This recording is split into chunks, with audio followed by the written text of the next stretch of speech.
Hello students. Previous video में हम parenting styles के मीनिंग और डेफिनेशन को डिस्कस कर चुके हैं।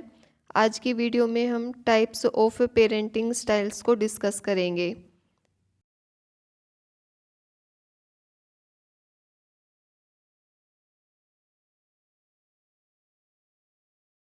प्रसिद्ध समाजशास्त्री और मनोवैज्ञानिक डायना बोमरिंड ने बच्चों के पालन पोषण के कुछ ढंग बताए थे। उनके आधार पर माकोबी और मार्टिन ने पेरेंटिंग स्टाइल्स के 4 प्रकार बताए हैं, जिनमें से फर्स्ट है अथॉरिटेटिव पेरेंटिंग स्टाइल, सेकंड है अथॉरिटेरियन पेरेंटिंग स्टाइल, थर्ड है परमेसिव पेरेंटिंग स्टाइल एंड फोर्थ है अनइन्वॉल्व्ड या नेग्लेक्टफुल पेरेंटिंग स्टाइल। इनको डिटेल में डिस्कस करते हैं। इनमें से जो फर्स्ट है अथॉरिटेटिव पेरेंटिंग स्टाइल, इसको हिंदी में आधिपत्यपूर्ण या आधिकारिक अभिभावकीय शैली कहा जाता है। इस शैली में बच्चे के पालन पोषण के लिए उचित वातावरण प्रदान किया जाता है। इस प्रकार की शैली में माता पिता बच्चों से उच्च अपेक्षाएं रखते हैं और इस प्रकार की शैली में बच्चों को माता पिता के द्वारा पूरी तरीके से स्वीकार किया जाता है और जो पेरेंट्स होते हैं वो अपने बच्चों से कुछ अपेक्षाएं भी रखते हैं। वो अपने बच्चों के लिए कुछ रूल बनाते हैं और उनको लागू भी करते हैं।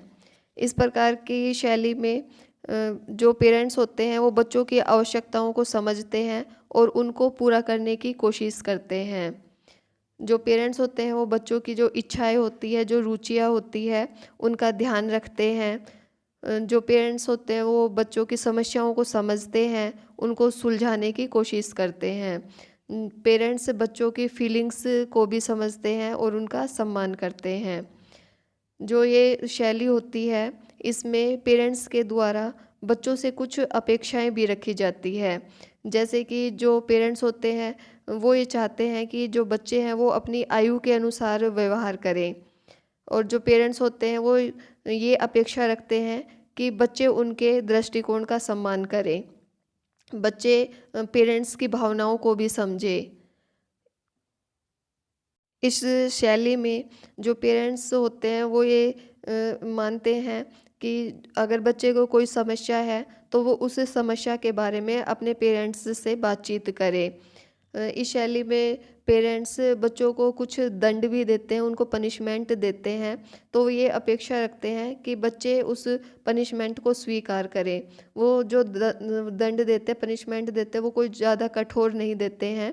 बच्चों के व्यवहार को सुधारने के लिए पेरेंट्स उन्हें थोड़ी बहुत पनिशमेंट देते हैं। ये जो शैली होती है इसको डेमोक्रेटिक पेरेंटिंग स्टाइल भी कहा जाता है या फिर इसको बैलेंस पेरेंटिंग स्टाइल भी कहा जाता है। जितनी भी पेरेंटिंग स्टाइल्स है उनमें से ये स्टाइल सबसे बेस्ट मानी जाती है। ये पालन पोषण की उत्तम शैली मानी जाती है क्योंकि इसमें बालक को स्वतंत्रता के साथ साथ एक जिम्मेदारी भी दी जाती है। इसमें जो पेरेंट्स बिहेव करते हैं वो किसी तानाशाही की तरह बिहेव नहीं करते, बल्कि एक मार्गदर्शक, एक सलाहकार के रूप में काम करते हैं। इस प्रकार की शैली में बच्चे के विकास के लिए उचित वातावरण प्रदान किया जाता है, बच्चे को स्वतंत्रता दी जाती है, उसे बिगड़ने से बचाने के लिए माता पिता को पूर्ण अधिकार रहता है और यह शैली सर्वोत्तम अभिभावकीय शैलियों में से एक है। नेक्स्ट है अथॉरिटेरियन पेरेंटिंग स्टाइल। इस शैली में पेरेंट्स के द्वारा बच्चों को पूरी तरह से स्वीकार नहीं किया जाता, परंतु उनसे अपेक्षाएं बहुत अधिक रखी जाती है। इस शैली के द्वारा पाले गए बच्चे कम दोस्ताना होते हैं, लेकिन वे ऊर्जावान होते हैं, आत्मनिर्भर, जिज्ञासु और नियंत्रित व्यवहार वाले होते हैं। इसकी जो विशेषताएं होती है उनकी बात की जाए तो इस पेरेंटिंग स्टाइल में माता पिता के द्वारा बच्चों की आवश्यकताओं, इच्छाओं का ध्यान नहीं रखा जाता, बच्चों को बहुत अधिक अनुशासन में रखा जाता है। इस पेरेंटिंग स्टाइल में पेरेंट्स के द्वारा बच्चों के लिए कुछ रूल बना दिए जाते हैं जिनका कि बच्चों को हर हाल में पालन करना होता है। पेरेंट्स के द्वारा ही बच्चों के लिए टाइम टेबल बनाया जाता है जो कि बच्चों को फॉलो करना होता है। बच्चों को क्या बनना है, उनके क्या उद्देश्य होंगे, ये सब भी पेरेंट्स ही डिसाइड करते हैं और बच्चों को उनको पूरा करने के लिए फोर्स किया जाता है। इस शैली में माता पिता के द्वारा अपने सपनों को, अपनी इच्छाओं को बच्चों पर थोप दिया जाता है। जो पेरेंट्स खुद नहीं बन पाए वो चाहते हैं कि हमारे बच्चे हमारी इच्छाओं को पूरा करें। जैसे कि पेरेंट्स कई बार बोलते हैं कि हमारे जो बच्चा है वो डॉक्टर बनेगा, इंजीनियर बनेगा, और फिर बच्चे को उस सपने को पूरा करने के लिए फोर्स किया जाता है। ये जो शैली होती है इसमें बच्चे को अपने जीवन के बारे में निर्णय लेने का अधिकार नहीं दिया जाता है। ये जो शैली होती है इससे बच्चे का उचित विकास नहीं हो पाता है, उसका जो सामाजिक विकास है, जो उसका संवेगात्मक विकास है वो ठीक से नहीं हो पाता है। और इस प्रकार की शैली में बच्चा अपनी प्रतिभा को भी ठीक से नहीं दिखा पाता है, उसको अपनी प्रतिभा को दिखाने का उचित अवसर नहीं मिल पाता है। इस प्रकार की शैली में बच्चे के साथ यदि बहुत ज़्यादा सख्ती की जाती है, ज़्यादा ही तानाशाही रवैया अपनाया जाता है, तो इससे बच्चे की मानसिकता पर भी बुरा प्रभाव पड़ता है। इससे कई बार बच्चों में अपराध प्रवृत्ति विकसित हो जाती है या वो आक्रामक स्वभाव के हो जाते हैं। नेक्स्ट है परमेसिव पेरेंटिंग स्टाइल।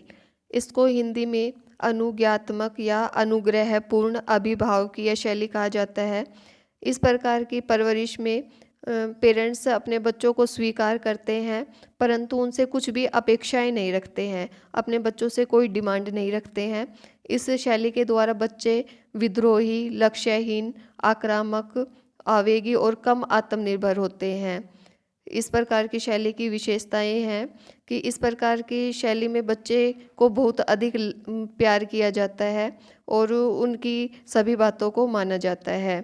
इस प्रकार की शैली में पेरेंट्स के द्वारा बच्चों को कोई भी पाबंदी या बंदिश नहीं लगाई जाती, उनको पूर्ण स्वतंत्रता दी जाती है। पेरेंट्स अपने बच्चों की सभी इच्छाओं को पूरा करते हैं। पेरेंट्स अपने बच्चों को कोई भी दिशा निर्देश नहीं देते हैं और ना ही उनके लिए कोई नियम बनाते हैं। इस प्रकार की शैली में बच्चों पर कोई भी जिम्मेदारी नहीं डाली जाती है, जिससे क्या होता है कि बच्चा धीरे धीरे लापरवाह बन जाता है। इस प्रकार की शैली में बच्चों को बहुत अधिक स्वतंत्रता दी जाती है, जिससे कि बच्चा अपने व्यवहार को भी नियंत्रित करना नहीं सीख पाते हैं और बच्चों को ज़्यादा ही लाड प्यार दिए जाने के कारण कई बार बच्चे मुंहफट या जिद्दी बन जाते हैं। इस प्रकार की परवरिश में बच्चों में कई बुरी आदतें पनप जाती है और वो उनका जीवन भर पीछा नहीं छोड़ती। इस प्रकार की जो शैली होती है इससे बच्चों में कई सामाजिक बुराइयां आ जाती है। उनको ऐसे ऐसे बच्चों को ही कई बार बिगड़ैल या पथभ्रष्ट बच्चे कहा जाता है। नेक्स्ट है अनइन्वॉल्व्ड या नेग्लेक्टफुल पेरेंटिंग स्टाइल। इसको हिंदी में असंबद्ध या उपेक्षापूर्ण अभिभावकीय शैली कहा जाता है। इस प्रकार की अभिभावकीय शैली में माता पिता न तो अपने बच्चों को स्वीकार करते हैं और न ही उनसे कोई अपेक्षा रखते हैं, वो अपने बच्चों की केयर नहीं करते हैं। इस प्रकार की शैली से जो बच्चे पाले जाते हैं उनमें कम आत्मविश्वास होता है, उनमें सेल्फ रिस्पेक्ट भी कम होता है। इस प्रकार की परवरिश में माता पिता अपने बच्चों के प्रति लापरवाह होते हैं, वो अपने बच्चों का ध्यान नहीं रखते हैं। माता पिता जिम्मेदारी निभाने में कोई रुचि नहीं लेते हैं। वो अपने बच्चों के लिए ना तो कोई उद्देश्य बनाते हैं, ना कोई लक्ष्य निर्धारित करते हैं और ना ही उनके लिए कोई योजना बनाते हैं। इस प्रकार के माता पिता अपने बच्चों के लिए कोई नियम नहीं बनाते हैं, ना ही वो किसी प्रकार की पाबंदियां लगाते हैं। इस पेरेंटिंग स्टाइल में माता पिता बच्चों के प्रति अपना प्यार भी प्रदर्शित नहीं करते हैं। वो अपने बच्चों की इच्छाओं की, उनकी आवश्यकताओं का कोई ध्यान नहीं रखते हैं, वो लापरवाह किस्म के होते हैं। वो अपने बच्चों का किसी तरह का कोई मार्गदर्शन नहीं करते हैं। तो इस प्रकार जब बच्चों की परवरिश की जाती है तो जो बच्चे होते हैं उनमें अपने माता पिता के प्रति आदर की भावना नहीं होती है। इस प्रकार परवरिश करने के कारण बच्चों का उचित विकास नहीं हो पाता है, उनका इमोशनल डेवलपमेंट, सोशल डेवलपमेंट ठीक से नहीं हो पाता है। इस प्रकार की शैली के कारण जो बच्चे पाले जाते हैं उनमें असुरक्षा की भावना होती है, उनमें अकेलेपन की भावना पैदा हो जाती है, जिससे कि वो निराशा, चिंता और हीन भावना का शिकार हो जाते हैं। इस प्रकार की शैली में माता-पिता के द्वारा बच्चे की उपेक्षा की जाती है, जिससे कि बच्चे समाज विरोधी काम करने लग जाते हैं। कई बार कुछ बच्चे अग्रेसिव हो जाते हैं, कुछ बच्चों में अपराध प्रवृत्ति विकसित हो जाती है। ये पेरेंटिंग स्टाइल सही नहीं मानी जाती है। ये जो पेरेंटिंग स्टाइल बताई है, मोस्टली इनमें से ही किसी शैली के द्वारा बच्चों का पालन पोषण किया जाता है, पर किसी एक ही शैली का प्रयोग किया जाता है ऐसा नहीं है। बच्चों का पालन पोषण बच्चे के व्यवहार, जीवन शैली, जीवन की परिस्थितियाँ, बच्चे के स्वभाव आदि के अनुसार किया जाता है। आई होप आपको ये टॉपिक समझ आ गया होगा। जब इस टॉपिक को आप अपनी बुक से पढ़ोगे तो आपको ये टॉपिक और अच्छे से समझ आ जाएगा। यदि वीडियो हेल्पफुल लगी हो तो इसे लाइक कीजिए, शेयर कीजिए and for more educational videos मेरे चैनल को सब्सक्राइब कीजिए। Thanks for watching my video.